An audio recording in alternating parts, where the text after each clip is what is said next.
শয়তানের একটা চূড়ান্ত ধোঁকা আছে, কি জানেন? আরে তুই কি আমল করস? ওয়াজ শুনে লাভ কি? ওয়াজ শুনে লাভ আসে না নাই? ওয়াজ শুনলেই সওয়াব, আমল করলে ডাবল সওয়াব। দ্বীনি আলোচনা শুনলে, কোরআন এবং সুন্নাহর আলোচনা শুনলেই সওয়াব। যতক্ষণ এই মজলিসে বসা থাকবেন আমল নামায় সওয়াব লেখা হতে থাকবে। আপনাদের কষ্ট না হলে, চতুর্পাশে শয়তান যে কিছু তলিবুল ইলম যুবকদের ধোঁকা দিতেছে, শয়তান দূর করার দরকার আছে না নাই? শয়তান দূর হয় তাকবীর ধ্বনি দিয়া।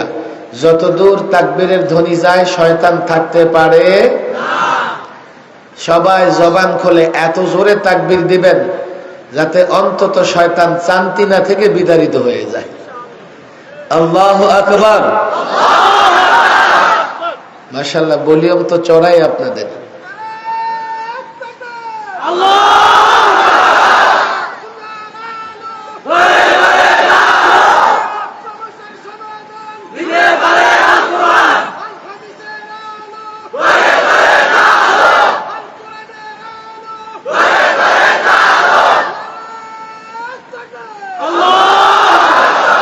মাশাআল্লাহ, কিন্তু আমার মনে হয়েছে সামনের লোকেরাই জয়যুক্ত হয়েছে, পেছন থেকে ডান দিক থেকে কিন্তু আওয়াজ আসে নাই। সবাই জবান খুলে তাকবীর ধ্বনি দিতে হবে, বলে আল্লাহু আকবার। এখান থেকে তাকবীর দিবেন তো দিল্লির মাটি কাঁপতে থাকবে। এখান থেকে তাকবীর দিবেন তেল আবিব, হোয়াইট হাউস থরথর করে কাঁপতে থাকবে। বলবেন হুজুর এগুলো বলেই তো আপনারা আমাদের নষ্ট করেছেন। আরে না ভাই, গত 16 বছর আমরা দেখেছি না, তাকবীর দিতে গেলে মঞ্চের নেতা রাগ করে। কথা ঠিক না বেঠিক? ভাই তুমি মুসলমান, আমি তাকবীর দিলে তোমার ভয় লাগে কেন? আসলে ওর ভয় লাগে না, ওর দাদাদের ভয় লাগে। দাদারা মনে করে আরে বাংলাদেশ থেকে তাকবীর দিলে না জানি আমাদের গ্রাস করে ফেলে কিনা, না জানি আমাদের পতন হয়ে যায় কিনা, না জানি আমাদের পৌত্তলিকতা শেষ হয়ে যায় কিনা। এই জন্য মুসলমানদের প্রত্যেক প্রোগ্রামে তাকবীর থাকবে। রাজনীতির নামে একটা সংস্কৃতি চালু হয়েছে, আমাদের যুবকরা এখন আর তাকবীর দেয় না, জানেন? কয় আছে রে। কথা ঠিক না বে ঠিক? অমুকের জয় আসে না নাই? তোমার নেতা কবরে গিয়ে হাড্ডি মাংস পর্যন্ত পচে গেছে। তাকবীর মানে বড়ত্ব বর্ণনা করা। বড়ত্ব বর্ণনা করব কার? যিনি বড়। আর বড় কে? আরো জোরে বলেন কে?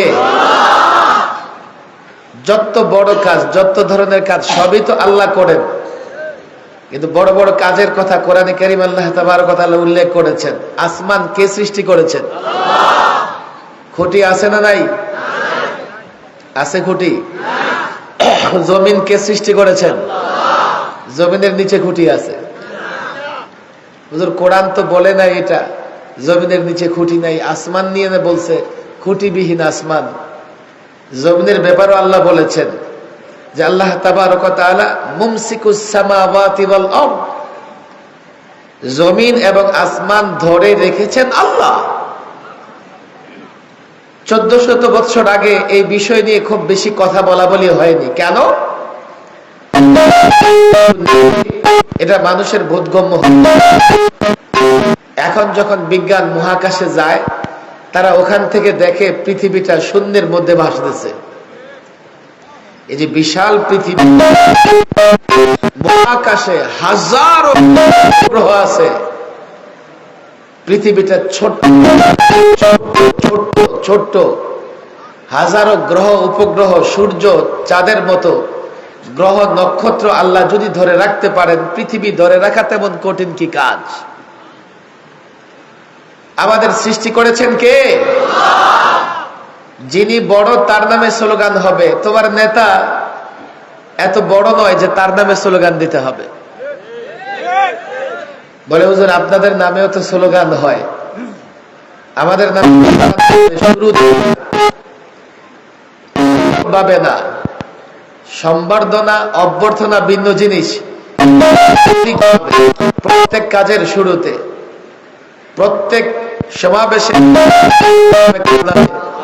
বলেন কার নামে? বরত্ব কার? বড় কাজ করেন কে? হাইয়ুন কাইয়ুম, চিরঞ্জীব কে? আল্লাহর নামে স্লোগান দিলে খোদ রাসূল সাল্লাল্লাহু আলাইহি সাল্লামের সিরাতে ঘটনা এমন এসছে, যুদ্ধ থেকে ফেরার পথে গাছের নিচে আরাম করতেছেন, তরবারিটা গাছের ডালে ঝুলিয়ে। এক নবীর দুশমন দেখলো যে মুহাম্মদ যেভাবে শুয়ে আছে, একটা সুযোগ, তরবারিও প্রস্তুত। তরবারিটা হাতে নিয়ে রাসূল সাল্লাল্লাহু আলাইহি সাল্লামের উপরে তুলে বলতেছে, মাইয়াম নাউকা মিন্নি ইয়া মুহাম্মদ, এ মুহাম্মদ তোমাকে কে বাঁচাবে? রাসূল বলেছিলেন আল্লাহ। থরথর করে কাঁপতে শুরু করছে, থরথর করে কাঁপতে শুরু করেছে। এই জাতির যুবকরা জানে না ১৫০০ বৎসর ধরেই আমরা এক আল্লাহর নামে স্লোগান দিয়ে আসছি। বুখারী শরীফে বর্ণনা এসেছে, উহুদ যুদ্ধে মুসলমান পরাজিত হবার পরে রাসূল সাল্লাল্লাহু আলাইহি ওয়াসাল্লাম সাহাবীদের নিয়ে পাহাড়ে আশ্রয় নিলেন। আবু সুফিয়ান মক্কার লিডার ময়দানে নেমে ডাকতে থাকলেন, চিৎকার করে ডাকতে থাকলেন, তোমাদের মধ্যে মুহাম্মদ আছে কি? রাসূল বলেন উত্তর দিও না। এরপরে বললেন, তোমাদের মধ্যে ইবনে আবি কুহাফা আবু বকর বেঁচে আছে কি? রাসূল বললেন উত্তর দিও না। এরপরে বললেন, ওমর ইবনুল খাত্তাব বেঁচে আছে কি? রাসূল বললেন উত্তর দিও না।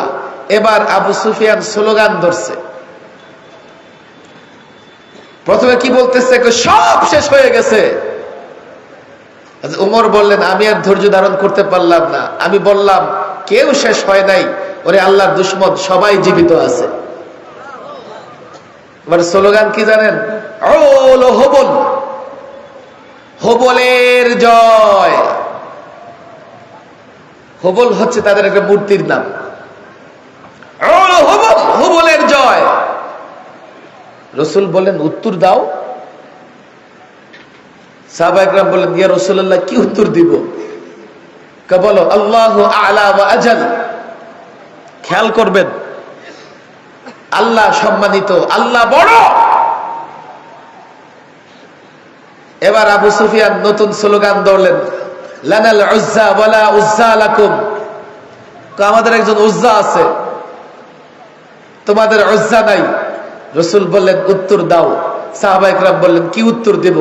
বলো আল্লাহু মাওলানা ওয়ালা মাওলা লাকুম। আল্লাহ আমাদের অভিভাবক, বন্ধু, তোমাদের অভিভাবক আর বন্ধু নাই।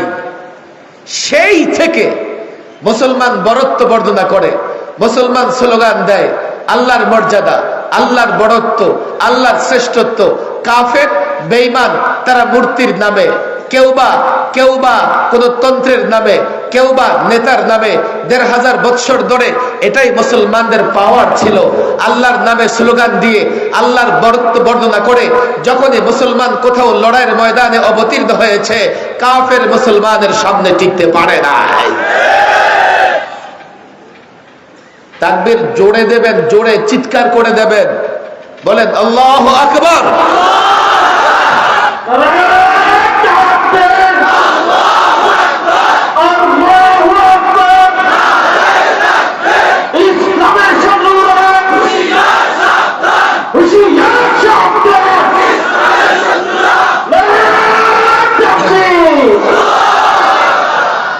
আমি কয়েকটা গুরুত্বপূর্ণ কথা বলবো, লম্বা বক্তৃতা ওয়াজ আজকে আমি করব না। ওয়াজ আপনারা সকাল থেকে শুনে আসছেন। আর কমি মাদ্রাসা সংগঠনের প্রোগ্রাম, এই মাদ্রাসাগুলোতে হাজারো ওয়াইজ আছে, বক্তা আছে, এমনকি আমাদের ছাত্ররাও প্রতিদিন ওয়াজ মুখস্থ করে। এখানে ওয়াজ করবার মতো তেমন বিষয় নয়, এটা একটা ঐতিহাসিক সম্মেলনের মতো। একটা থানাতে এত মানুষের জমায়েত, এত বড় প্রোগ্রাম, হ্যাঁ সেটা উজানি হতে পারে, কেননা সেটা শত বৎসরের ইতিহাস। উজানির পীর সাহেবদের মাথা হাতে হাজারো প্রতিষ্ঠান আছে, হাজারো মুরিদ আছে, কিন্তু মাদ্রাসা কওমি মাদ্রাসার সংগঠনগুলোর এত বড় প্রোগ্রাম, এই প্রোগ্রামে ওয়াজ করবার জন্য নয়, এই প্রোগ্রামে বড় কোনো বক্তৃতা করবার জন্য নয়, তবে কিছু গুরুত্বপূর্ণ কথা আমি বলতে চাই। আমি আশা করি আপনারা শুনবেন, বোঝার চেষ্টা করবেন। 5ই আগস্টে দেশে একটা পরিবর্তন এসছে।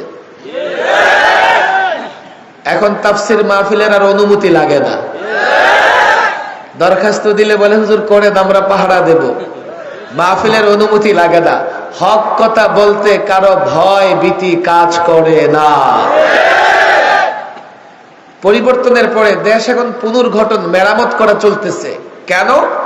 গত 16 বৎসরে বাংলাদেশের জাতীয় যত প্রতিষ্ঠান আছে সমস্ত প্রতিষ্ঠান তারা ধ্বংস করে গেছে। এমনকি মাদ্রাসা মসজিদ পর্যন্ত, মাদ্রাসা মসজিদ গুলোতেও তারা তাদের চামচা পরিষদের লোক ঢুকাই দিত। আমি তো প্রায় বলি, ব্রিটিশ ভারতেও ব্রিটিশরা এ কাজ করে নাই। ব্রিটিশ ভারতেও ব্রিটিশ সরকার মসজিদ কিংবা মাদ্রাসা কোন ধর্মীয় প্রতিষ্ঠানে ওই ব্যক্তিকে নিয়োগ দিত যেই ব্যক্তি ধর্মের নানা বিষয় সম্পর্কে পণ্ডিত এবং পারদর্শী ছিল। কিন্তু আমরা কি দেখেছি বাংলাদেশে? নানা মাদ্রাসা, নানা মসজিদে শুধুমাত্র তাদের চামচা, এই জন্য তাকে নিয়োগ দিলে মুসল্লিদের নামাজ হওয়া লাগবে কি লাগবে না? মসজিদ ধ্বংস করার চেষ্টা করেছে, মাদ্রাসা ধ্বংস করবার চেষ্টা করেছে। কঠিন একটা সময় গেছে গত 16 বছরে। আমি তো বলি, দেখেন লম্বা কথা আমার বলার মতো সময় হাতে নাই, তারপরে কিছু কথা তো বলতেই হবে। এই যে সরকার যেটা পালিয়েছে, 53 বছরে বাংলাদেশে অনেক পরিবর্তন হয়েছে, ক্ষমতার পালাবদল হয়েছে। ক্ষমতা ছেড়ে কোন সরকারকে পালাতে হয় নাই। উনি কেন পালিয়েছে? দুইটা কারণ। আমি একটা কারণ বলবো, আরেকটা কারণ আজকে বলবো না, আমার সময় কম হাতে। গত 16 বৎসরে তারা সবচাইতে বেশি জুলুম করেছে আলেমদের উপরে। আল্লামা মুফতি আমিন রাহিমাহুল্লাহ 21 মাস গৃহবন্দী ছিলেন। আমরা কাছে থেকে দেখেছি একজন আলেম যিনি গোটা বাংলাদেশ চষে বেড়াতেন, তাকে যখন গৃহবন্দী রাখা হয় তিনি কতটা কষ্ট পান, কতটা নির্যাতন সহ্য করেন। এই নির্যাতন ভোগ করতে করতে সর্বশেষ গৃহবন্দী অবস্থায় তিনি ইন্তেকাল করেছেন। অপরাধ কি ছিল? তখন দুটা বড় অপরাধ ছিল তাদের দৃষ্টিকোণ থেকে। এক, আল্লামা মুফতি আমিন রাহিমাহুল্লাহ বলেছেন নারী নীতিমালা এটা কোরআন বিরোধী, এটা মুসলমান মানতে পারে না। শিক্ষা নীতিমালা ইসলাম বিরোধী, এটা আমরা মানতে পারবো না। আমরা সরকারি লোকদেরকে চোখে আঙ্গুল দিয়ে দেখিয়ে দিয়েছিলাম এই নারী নীতিমালায় 29টা ধারা এমন আছে যা সরাসরি কোরআনের সঙ্গে সাংঘর্ষিক। শিক্ষা নীতিমালা এমন করা হয়েছে ভবিষ্যতে এদেশের মুসলিম সন্তানেরা আর কোরআন পড়তে পারবে না। আমাদের কথা শুনলো না, টর্চারের পথ বেছে নিল। 13তে লাইট নিভিয়ে অন্ধকার করে 2.5 লক্ষ ভোলেট নিক্ষেপ করে হাফেজে কোরআন এবং আলেমদের বুক তারা জাজরা করে দিয়েছিল। অপরাধ কি ছিল? শাহবাগকে কেন্দ্র করে নাস্তিকেরা আমার নবীর বিরুদ্ধে স্লোগান দিয়েছে। আমি যখন শাপলায় এর প্রতিবাদ করতে গেলাম, এটাই আমাদের অপরাধ। এর জন্যই আমার বুকে, আমার ছাত্র ভাইদের বুকে গুলি করা হয়েছিল। সর্বশেষ 21-এ 2600 আলেম, টুপি দাড়ি বলা মুসল্লি যুবকেরা গ্রেফতার করেছে। 2 থেকে 3 বছর পর্যন্ত জেলখানায় আবদ্ধ করে রেখেছে। আমি আজকে জেলখানার ঘটনা বলবো না, কোনোদিন সময় পেলে বলবো। শুধু জেলখানায় আবদ্ধ করেছে এমন নয়, হাই সিকিউরিটি সেল এর ভেতরে ফাঁসির সেলে 24 ঘন্টা আলেমকে তালাবদ্ধ করে রাখত। লক্ষ্য একটাই ছিল, আলেমকে বিচ্ছিন্ন করে দাও জনগণ থেকে। আলেমকে বিচ্ছিন্ন করেছ, কিন্তু আল্লাহ থেকে আলেমকে বিচ্ছিন্ন করতে পারো নাই। এক এক কামরা থেকে শেষ রাতে আলেমের এক একটা কামরা থেকে কান্নার আওয়াজ বের হয়ে আসতো। কোন আলেম দাঁড়ায় কেরাত পড়তেছে আর কান্না করতেছে, রুকুতে কেউ গিয়ে কান্না করতেছে, সেজদায় পড়ে কান্না করতেছে।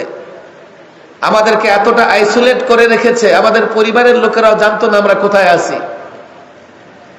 দেখা সাক্ষাৎ যোগাযোগ সম্পূর্ণ বন্ধ।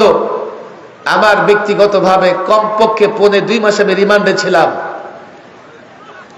আর রিমান্ডে গায়ে এক জোড়া কাপড় ছাড়ার কিচ্ছু নীতি দিত না। ফ্লোরে তো পড়ে থাকা যায়, কিন্তু ফ্লোরে তো ঘুমানো যায় না। অন্তত মাথাটা উঁচু করার জন্য বালিশ দরকার। বালিশ পাবেন কোথায়? ভেতরে তো ইটও নাই।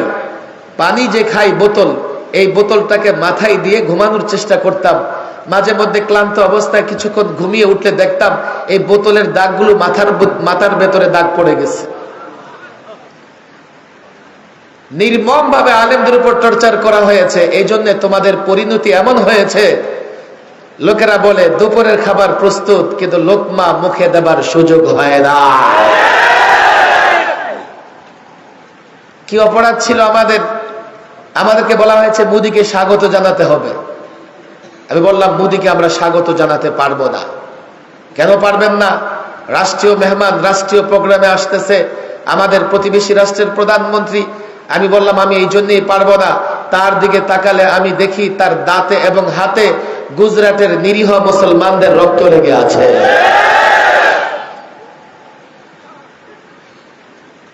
এই মোদির শাসন আমলে 400 বৎসরের পুরনো বাবরি মসজিদকে শহীদ করে সেখানে রাম মন্দির নির্মাণ করা হয়েছে। পত্রিকা আপনারা দেখেছেন, 2 বোন ফ্রিজে গোশত রেখেছে, এই জন্য 2 বোন ধর্ষণের শিকার হয়েছে। নারীরা আন্দোলন করতেছে, আমরা হিজাব পরে স্কুল কলেজে যেতে চাই। তাদেরকে হিজাব পরে স্কুল কলেজে যেতে দেওয়া হয় না। মসজিদের মাইকে আজান দিতে দেওয়া হয় না। খোলা জায়গায় নামাজ পড়তে দেওয়া হয় না।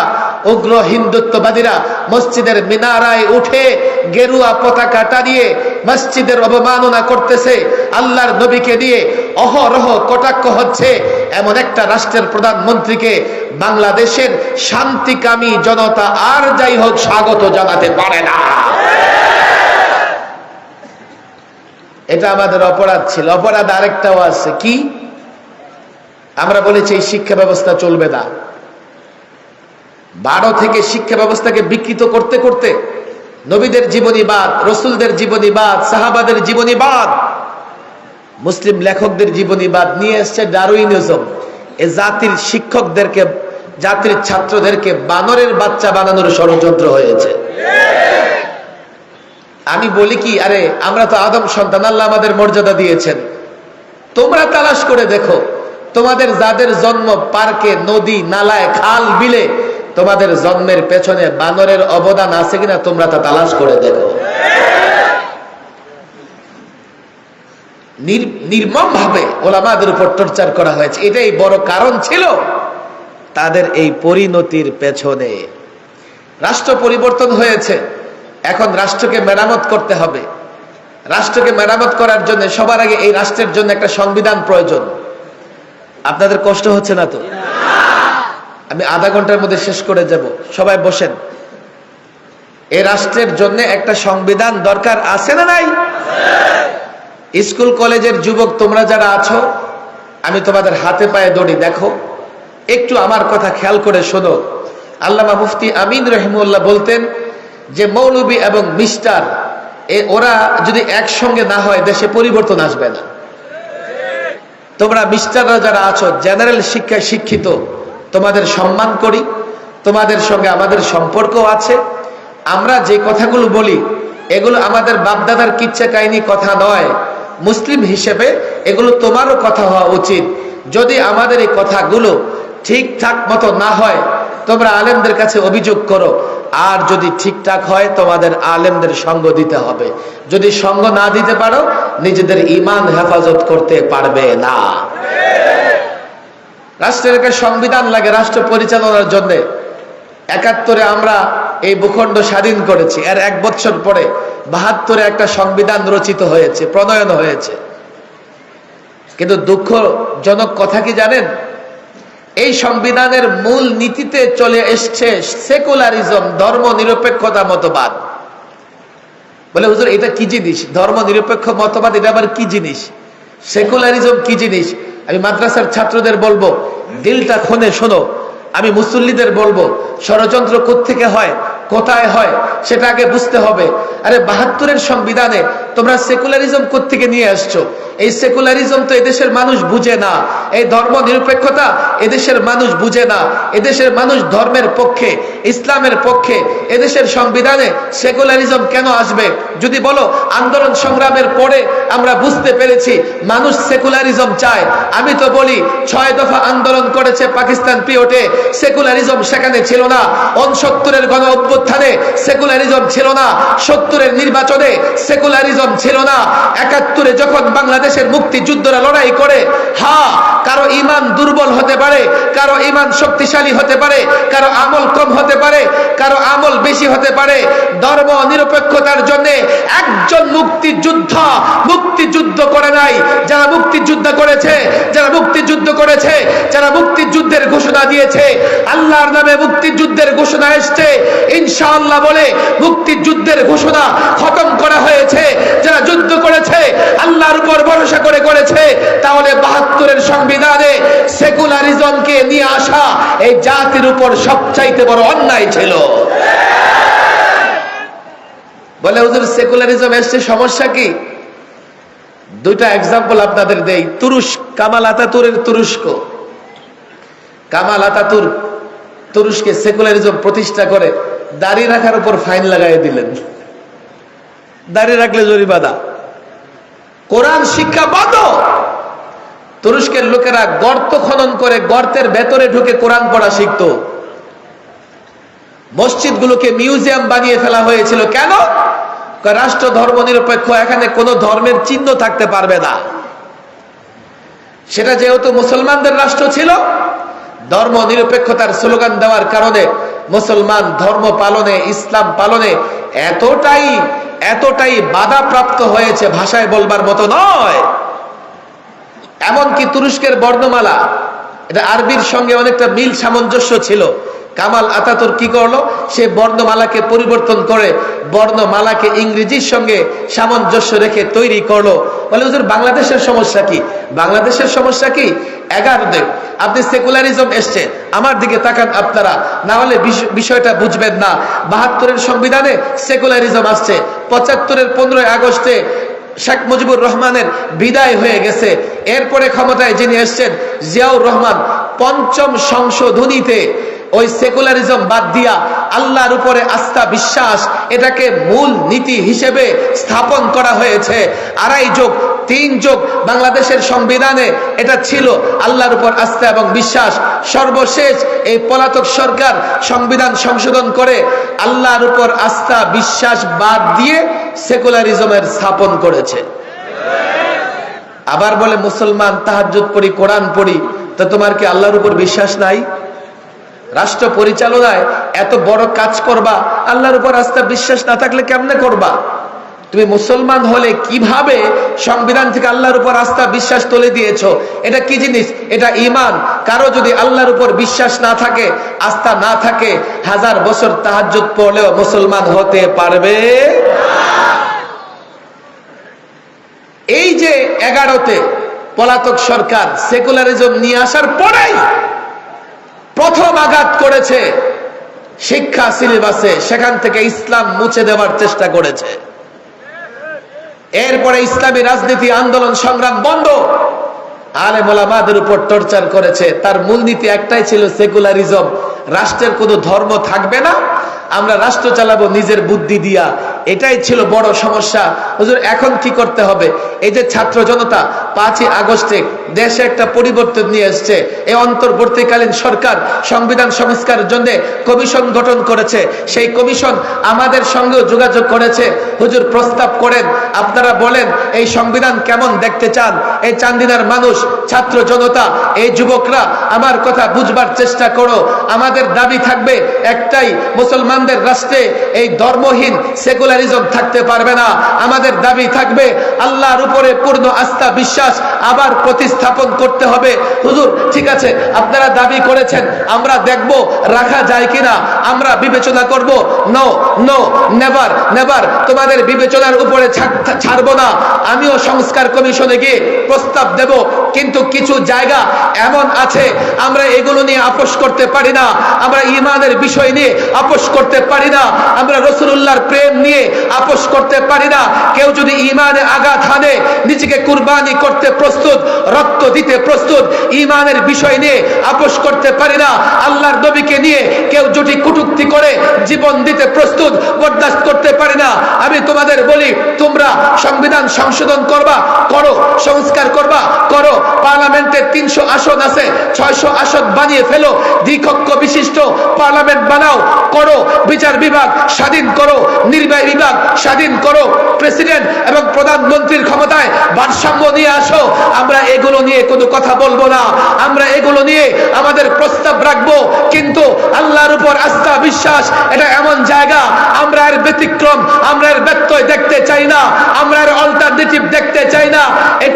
এটা সংবিধানে ফিরিয়ে আনতে হবে, এটা সংবিধানে প্রতিস্থাপন করতে হবে। যদি মনে করো এটা শুধু আপনারা চান, দেশের জনগণ চায় না, কে বলেছে শুধু আমরা চাই? আজ পর্যন্ত সেকুলারিজমের পক্ষে মিছিল হয় নাই, মিটিং হয় নাই, এদেশের মানুষ সেকুলারিজম বিশ্বাস করে না। তারপরেও পার্লামেন্টে একটা যেন তেন কাজ করে সেকুলারিজম নিয়ে এসছো। আমি বিশ্বাস করি দল মত নির্বিশেষে 90% মুসলমান সবাই মনে করে আল্লাহর উপর আস্থা বিশ্বাস রাখতেই হবে, থাকতেই হবে। তাহলে 90% মুসলমান যা বিশ্বাস করে তা করতেই হবে, 90% মুসলমান যা চায় তা করতেই হবে। যদি মনে করেন যে না, মুসলমান চায় না, আওয়ামী লীগ চায় না, অমুক দল চায় না, আমি জানি না, প্রমাণ চাও কারা চায় না, তোমরা প্রমাণ দাও। তোমরা প্রমাণ দিতে পারবে না। যদি বলো আপনারা প্রমাণ দেন, আল্লাহর কসম করে বলি, রাব্বে কাবার কসম করে বলি, প্রমাণ দেওয়ার জন্য যদি প্রয়োজন হয় বাংলাদেশের যে কোনো জায়গায় 2 কোটি মানুষ জমায়েত করে দেখিয়ে দেব।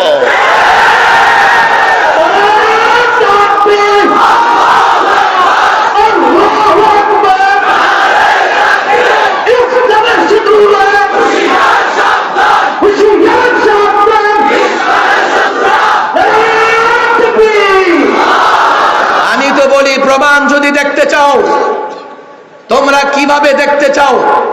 কি করলে তোমাদের বিশ্বাস হবে? আল্লাহর উপর পূর্ণ আস্থা বিশ্বাস প্রত্যেকটা মুসলমানের ঈমান। যদি প্রমাণ দেখাতে বলো, যেভাবে দেখাতে বলো, যদি মনে করো 1 সাগর রক্ত দিতে হবে, তাহলে বিশ্বাস করব। আল্লাহকে মহব্বত করো, রসুলকে মহব্বত করো। আল্লাহর কসম, ঢাকার রাজপথে 1 সাগর রক্ত দেবার লোক তৈরি আছে, প্রস্তুত আছে। আরেকটা চূড়ান্ত দাবি থাকবে আমাদের, যদি বঙ্গবন্ধুকে দিয়ে কটূক্তি করলে 9 বছরের জেলের বিধান থাকতে পারে। সর্বকালের সর্বশ্রেষ্ঠ মানব আকে মদিনা মুহাম্মদ আরবি রাহমাতুল্লিল আলামিনকে নিয়ে কেউ কটূক্তি করে, তার শাস্তি বাংলাদেশে কেন হবে না? আল্লাহর কসম করে বলি, যদি মনে করো প্রমাণ দেখাও, রসুলকে মহব্বত করো, যদি মনে করো আইন চাও, প্রমাণ দেখাও। আল্লাহর কসম, যারা রক্ত দেবে সবার আগে রসুল প্রেমের নিদর্শন হিসেবে রক্ত দেবার জন্য মাদারসে কওমিয়ার ছাত্র প্রস্তুত হয়ে যাবে।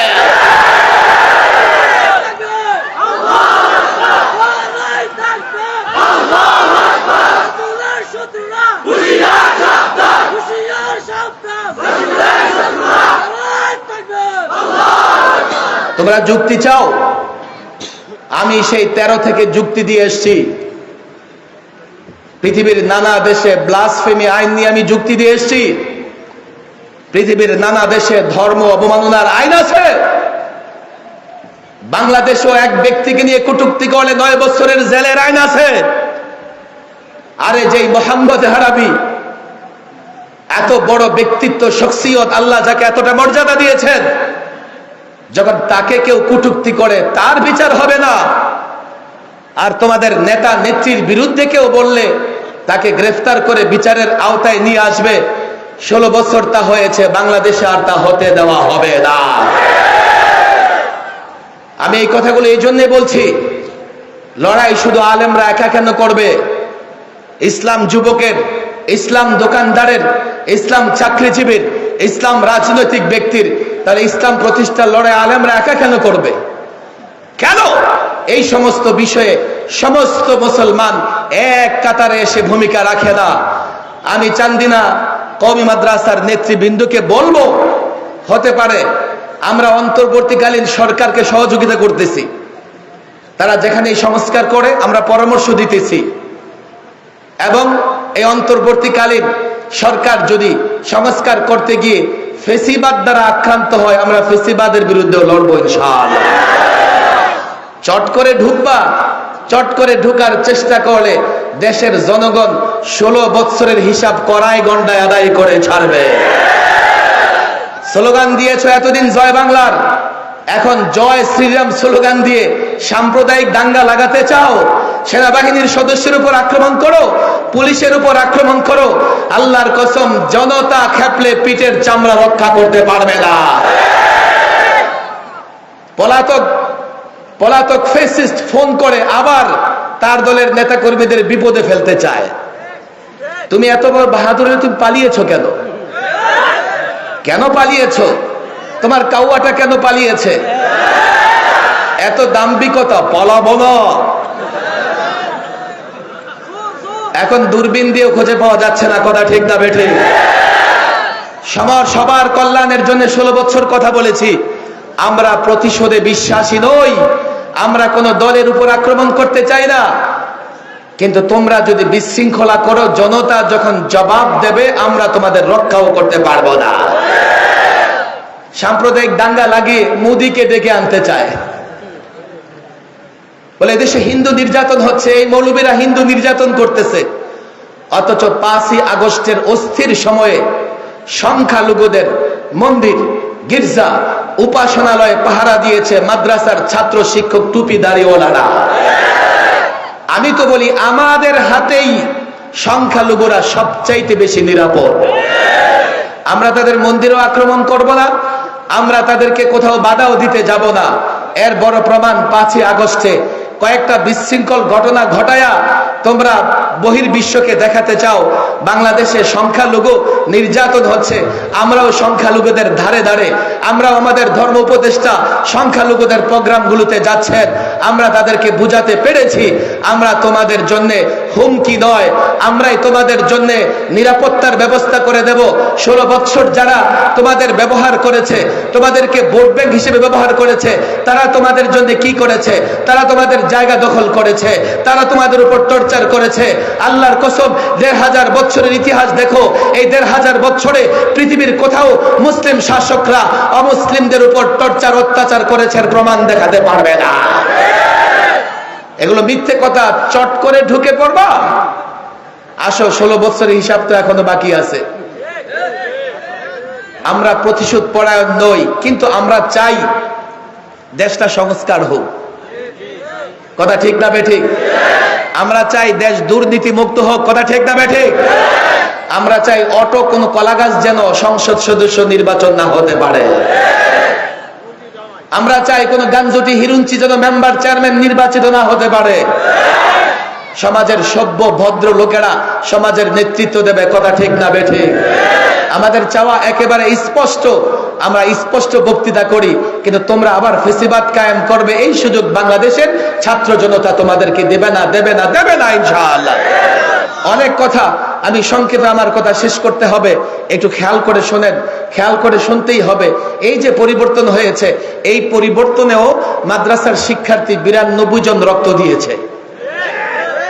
আর 16 বছরের ইতিহাস যদি দেখো, তো 16 বছরে সবচাইতে বেশি রক্ত দিয়েছে আলেমরা। এখন কেউ যদি মনে করে আপনারা বাগানের মালি আর আমরা মালিক, আমরা যা খুশি তাই করব, খবরদার। নিজেকে মালিক ভেবে আলেমদেরকে বাগানের কর্মচারী মালি মনে করো না, তাহলে তোমাদেরও কিন্তু অস্তিত্ব থাকবে না।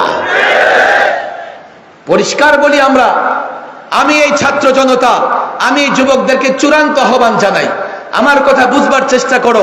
পরিবর্তন আগেও হয়েছে, এবার একটা পরিবর্তন হয়েছে। সব পরিবর্তনের পরেই আমরা দেখেছি চোরের পরে চোর, ডাকাতের পরে ডাকাত এসছে। এইবারের পরিবর্তনের পরে জানি না আবার কারা আসবে, কাদের হাতে ক্ষমতা যাবে, কারা এমপি হবে, কারা মন্ত্রী হবে। তবে এই পরিবর্তন দরকার ছিল, তবে আরেকটা চূড়ান্ত পরিবর্তন দরকার। এ ছাত্র, এ যুবক, হাতে ধরি, পায়ে ধরি, আমার কথা বুঝবার চেষ্টা করো। এবারের পরিবর্তনের আগে স্লোগান ছিল কোটা প্রথা বাতিল করো, আর আগামী চূড়ান্ত পরিবর্তনের আগে স্লোগান হবে দুনিয়ার কল্যাণ আখিরাতের মুক্তি, দুনিয়ার কল্যাণ আখিরাতের মুক্তির জন্য ইসলাম চাই। আর ওই পরিবর্তনের আগে এই জাতিকে যদি ইসলাম বোঝানো যায়, ইসলাম শান্তির ধর্ম, ইসলাম নিরাপত্তার ধর্ম, ইসলাম ন্যায়ের ধর্ম, ইসলাম ইনসাফের ধর্ম, এই যুবকদেরকে যদি ইসলাম বোঝানো যায়, যখন পরিবর্তনের আওয়াজ হবে, রক্ত দিতে হবে না, বিনা রক্তপাতে পরিবর্তন হবে। এবারের পরিবর্তনের পরে আমি জানি না কে বা কারা উপদেষ্টা হিসেবে দায়িত্ব গ্রহণ করেছে। টার্গেট যদি হয় দুনিয়ার কল্যাণ আখিরাতের মুক্তি, ওই পরিবর্তনের পরে দায়িত্ব কারা নেবে? যারা ইসলাম জানে, ইসলাম বুঝে। দায়িত্ব কারা নেবে? যারা রাসূলকে মহব্বত করে, কোরআন জানে, সুন্নাহ জানে, তারা যখন দায়িত্ব নেবে। আর তখন যখন রাষ্ট্র মেরামত হবে, আল্লাহর কসম করে বলি, সেই রাষ্ট্রে কালো টাকা সাদা করবার সুযোগ থাকবে না। আল্লাহ প্রেমিক জনতার মধ্য থেকে যখন আল্লাহ বিরু ব্যক্তিত্ব দায়িত্ব নেবে, সেই দায়িত্বের পরে রাষ্ট্র যখন সংস্কার হবে, শেয়ার বাজার লুট করার সুযোগ থাকবে না, নারী নির্যাতন থাকবে না, অর্থ পাচার কেউ করতে পারবে না, আল্লাহর নবীকে নিয়ে কটূক্তি করতে পারবে না, জুলুম করতে পারবে না, নির্যাতন করতে পারবে না। আল্লাহর কসম, তখন বাংলাদেশ হবে শান্তির বাংলাদেশ। এই চূড়ান্ত পরিবর্তনের জন্য ইসলামের ফেরিওয়ালা, ইসলামের দায়ী হতে রাজি আছে আমরা? হাত উঠান। প্রত্যেকটা যুবকের কাছে ইসলাম পৌঁছে দেব ইনশাআল্লাহ, রাসূলুল্লাহর আদর্শ পৌঁছে দেব ইনশাআল্লাহ।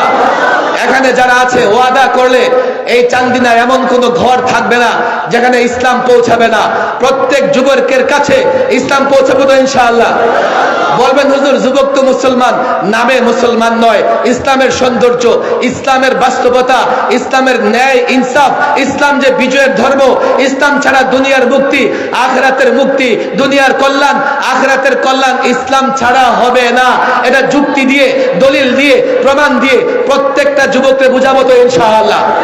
পাক্কা ওয়াদা বুঝাবো তো ইনশাআল্লাহ? পাক্কা ওয়াদা বুঝাবো তো ইনশাআল্লাহ? যদি ইসলাম বুঝে যায় সবাই, আর নিজের জায়গা থেকে ইসলামের পক্ষে আওয়াজ তুলে যুদ্ধ করতে হবে না। বিনা যুদ্ধে, বিনা রক্তপাতে বাংলাদেশে ইসলাম প্রতিষ্ঠা হবে। কথা ঠিক না বেঠিক? আল্লাহ তাবারক ওয়া তাআলা এই বিশাল মাজমাকে কবুল আর মঞ্জুর করে নিন। আমার সময়ের অভাবে আমি যতটুকু পারি বয়ান করেছি। সকলে দুরূদ শরীফ পড়েন, দুরূদ শরীফ পড়েন। কেউ উঠবেন না দোয়ার আগে, দুরূদ শরীফ পড়েন সকলে।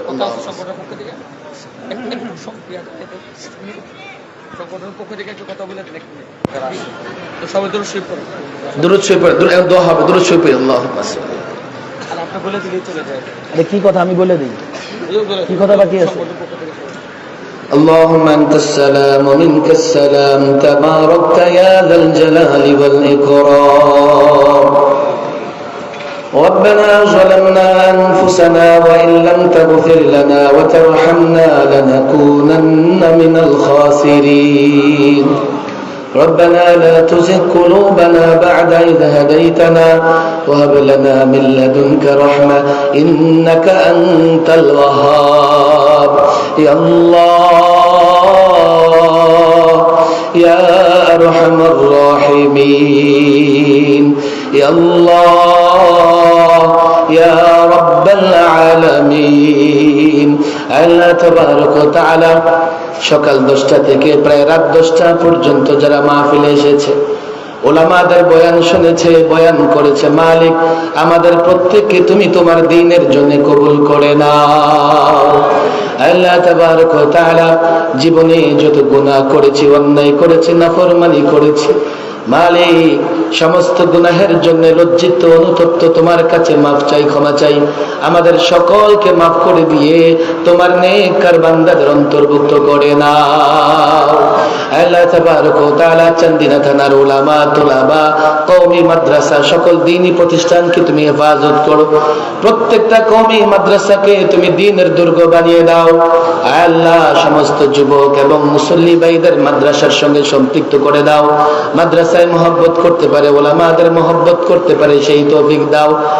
আল্লাহ তাবারক ওয়া তাআলা রাসূলকে মহব্বতের দাবি করে আমাদের যত সুন্নি ভাইরা আছেন মালিক, তাদেরকেও আমাদের সঙ্গে রাসূলের আদর্শ প্রতিষ্ঠায় সম্পৃক্ত করে দাও।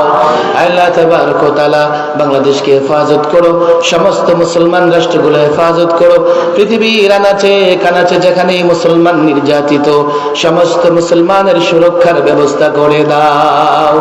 আল্লাহ তাবারক ওয়া তাআলা এই সংগঠনের সঙ্গে জড়িত সকল আলেমকে দ্বীনের জন্য কবুল করে নাও মালিক।